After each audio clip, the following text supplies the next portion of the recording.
Mwaka jana kwenye uchaguzi mkuu, Luhaga Mpina mlimtangaza kama mgombea wa urais kwa tiketi ya ACT Wazalendo, ingawa baadaye alikuja kuondolewa na hakuwa sehemu ya watu ambao walikwenda kupigiwa kura. Siku za hivi karibuni kumekuwa kuna maneno kwamba Luhaga Mpina haonekani, na huko nyuma kulikuwa kuna maneno kwamba hii ni project, amekuja kama project ndani ya ACT Wazalendo, na sasa haonekani kwenye macho ya watu na kwenye activities ambazo chama kinafanya. Yuko wapi Luhaga Mpina na ACT Wazalendo? Nataka kuyafahamu vizuri maneno ya project ya nani?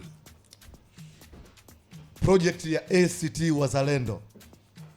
Kwa sababu alikuja Dorothy, alikuta ameshatangazwa kwamba huyu anaenda kuwa mgombea urais.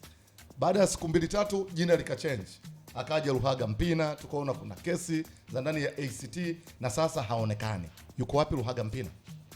Luhaga Mpina yupo.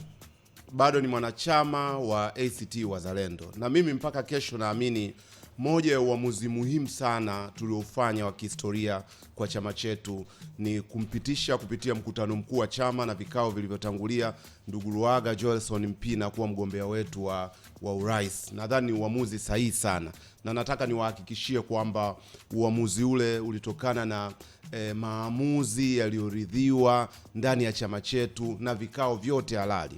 Na ndugu Doro Sem, kiongozi wa chama chetu, ndio aliyeongoza vikao vya mwanzo kwa maana ya kamati ya uongozi, ile viongozi wakuu zaidi wa chama, na yeye ndio aliyemsajili Luhaga Mpina kwenye mfumo wetu wa kielektroniki kuwa mwanachama. Kwa hiyo unaweza ukasema kwamba Dorothy ndio aliyeuongoza mchakato wa kumsajili Luhaga Mpina na kuviongoza vikao pamoja na mwenyekiti wa chama ndugu Othman Masudi Othman Sherifu kuhakikisha kwamba Luhaga Mpina anakuwa mgombea halali wa urais wa chama chetu. Kwa hiyo ulikuwa ni uamuzi mzuri, na naamini kama Mpina angeachwa agombee, hii ni imani yangu mimi, Mpina angeachwa agombee, hata baadhi ya watu wanaolipenda taifa hili wengine tukikaa nao tukizungumza nao kwa kutanguliza mapenzi ya taifa letu mbele, huwa nawaambia moja ya makosa ya kimkakati yaliyofanywa ni kumkata Luhaga Mpina. Luhaga Mpina alikuwa mpinzani halisi wa Samia Suluhu Hassan. Angeweza kufanya uchaguzi ule angalau ulete ushindani na Watanzania wahisi kwamba hatima ya CCM ipo mashakani. Kwa hiyo yeyote yule ambaye aliinjinia Luhaga Mpina akatwe, kwa sababu mimi sijaziona sababu za msingi, pia ameleta shida katika taifa. Hiyo ni imani ambayo mimi naiamini. Ameunyima uchaguzi hadhi na radha yake.